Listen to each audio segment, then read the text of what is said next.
Fala pessoas, tudo bom com vocês? A gente está aqui para mais uma aula do nosso Método Oro com a professora Leila de Artes Visuais.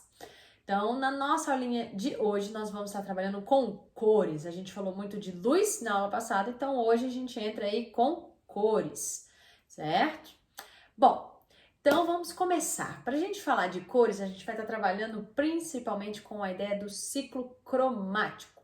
Certo? Então, para a gente começar, a primeira coisa que nós temos que nos lembrar é que a gente tem duas fontes de cores primárias. Nós temos as cores primárias, luz, e as cores primárias, pigmento.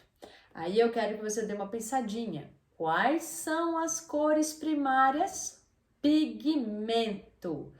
Pessoas, o que eu quero dizer quando eu estou falando de cor primária, pigmento? Como está na imagem, eu estou falando de tinta, certo? Pigmento, eu estou falando de tinta, então a gente vai estar trabalhando muito mais cor pigmento, porque estamos falando da nossa aulita de visuais. Se você tiver em artes cênicas, você vai estar trabalhando com os dois, você vai estar falando de cor pigmento, quando você estiver falando, por exemplo, de figurino, que com certeza o professor Veiga está trabalhando aí com vocês esses conceitos aí fundamentais do teatro, e vai estar falando também de cor luz, quando você estiver falando sobre iluminação artificial também lá no teatro, certo? Então, para nós, o que vai ser mais decisivo aí, para a gente estar falando da grande maioria dos movimentos artísticos, principalmente voltados para a pintura, nós estaremos falando de cor pigmento.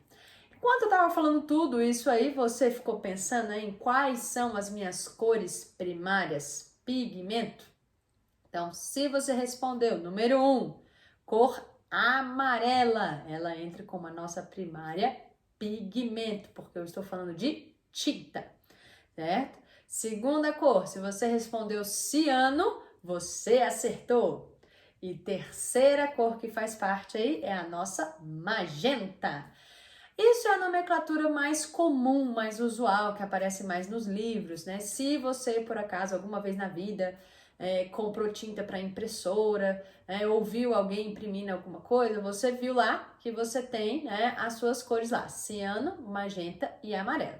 No caso da impressora, eles também adicionam um preto para ficar mais rápida a formação de cores secundárias, que a gente vai estar falando daqui a pouquinho, certo? Então, a gente tem aí que a ideia básica mesmo são essas três. Então, ciano, magenta e amarelo. Se você falar vermelho ou rosa e azul, não é totalmente errado assim, mas a grande maioria dos nossos estudiosos, eles dão preferência para a nomenclatura ciano e magenta, certo? É a nomenclatura que eles dão para essa cor, que ele é um azul um pouco mais claro, e não é um vermelho tão intenso, ele é muito mais puxado para uma coloração mais rosada. Por isso que eles dão o nome de magenta, certo? E interessante é o seguinte, se você for observar ali os nossos círculos se unindo, se a gente fosse para matemática, falando aí da ideia de conjunto, um conjunto contém o outro, ele já vai mostrando para você a criação das suas cores secundárias, que a gente vai falar já já. Então, você vai olhando aqui, ó, se emenda, o rosa aqui com o seu ciano, o magenta com o ciano, vai formando outras cores aqui no encontro deles, igual na matemática, conjunto. Um contém o outro, então, juntos, eles estão formando outra coisa, um outro grupo, certo? Agora, o interessante é, quando você encontra todos, quando mistura todos, você tem, a nossa cor preta, certo? Porque eu estou falando de tinta. Tranquilo? Então, a união de todas as cores vai formar o preto. Falamos bastante das cores secundárias, então vamos para elas, galera? Qual é o lance? Cor secundária é quando eu estou unindo duas para formar outra. Com certeza no seu fundamental você brincou muito disso. Lá no fundamental, a professora de artes gosta muito de levar a gente, para nossa salinha ali própria, para nossa sala de artes, para a gente fazer aquela bagunça e fazer a mistura das cores para fazer as telas, bem divertido. Então aí, esse quadro mostra pra gente essa formação. Então, se você unir o amarelo com o azul, ele vai formar o verde. Se você misturar o amarelo com o vermelho, vai formar o laranja. Se você misturar o seu o ciano ali, né? Que é essa tonalidade mais avermelhada. Com o azul vai formar seus tons de roxo, certo? E aí você vai formando, misturando, mesclando isso e forma o que a gente chama do ciclo ali cromático, né? Que vai conter todas as cores e é interessante que ele vai mostrando as gradações, as tonalidades. Que a gente vai falar isso em umas aulas mais pra frente. A gente vai ficar algumas aulas aí falando sobre cor, tá bom? Tem bastante coisa pra gente falar de cor. Bom, indo para a segunda etapa da nossa aula de hoje, vamos falar sobre os Minions. Os Minions, professora? Os Minions. O que os Minions têm a ver com a nossa aula?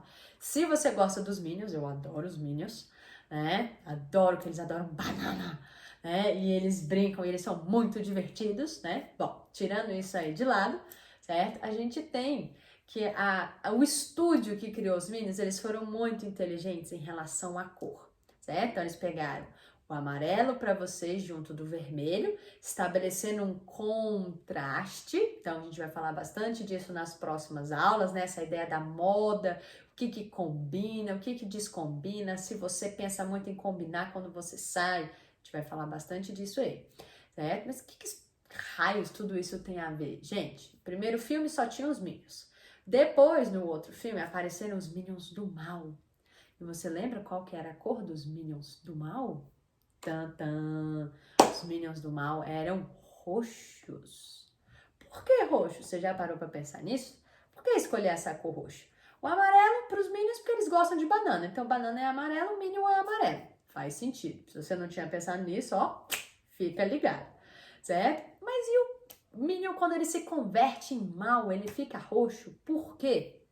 Por que quando ele é bom, ele é amarelo e quando ele fica roxo, ele fica mal? Por conta do que a gente chama das cores complementares, que seria o que a gente chama aí das nossas cores opostas, certo? Então, olha que bacana, olha que inteligente que o estúdio fez para nós, né? Então, estou trabalhando com cores opostas, né? Que eles vão chamar de cores complementares. Então, o roxo é complementar do amarelo e vice-versa. Por isso, funciona e casa muito bem para ser a sua cor oposta dentro da concepção do desenho. Ele vira o mal, ele se torna a sua cor oposta do ciclo cromático. Então, fica assim, ó. Se você vai para o ciclo cromático, o que é a sua cor complementar? É o que está do outro lado. Se você fizer um traço, é o que está diretamente do outro lado.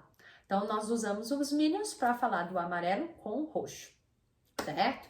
Temos aí, por exemplo, o verde com o vermelho, né? E o laranja com o azul. E por aí vai. Espero que vocês tenham gostado da nossa aula. A gente ainda vai continuar falando de cor, né? Para o nosso vídeo não ficar tão extenso, que já está bastante hoje. E a gente vai entrar nas nossas cores análogas e nas nossas cores luz, tá bom? Nas nossas próximas aulas. Então, fiquem ligados. Obrigada pela parceria, pela paciência de assistir a nossa aulite aí de hoje. Beijo grande para vocês, tá bom? Lembre-se aí, né? Segunda você tem aula com a professora Liege, terça com a Dani, quarta com o Veiga e comigo às quintas-feiras, tá bom? Fiquem ligadões. Beijo, beijo para vocês. Tchau, tchau e se cuidem nessa quarentena, hein, galera?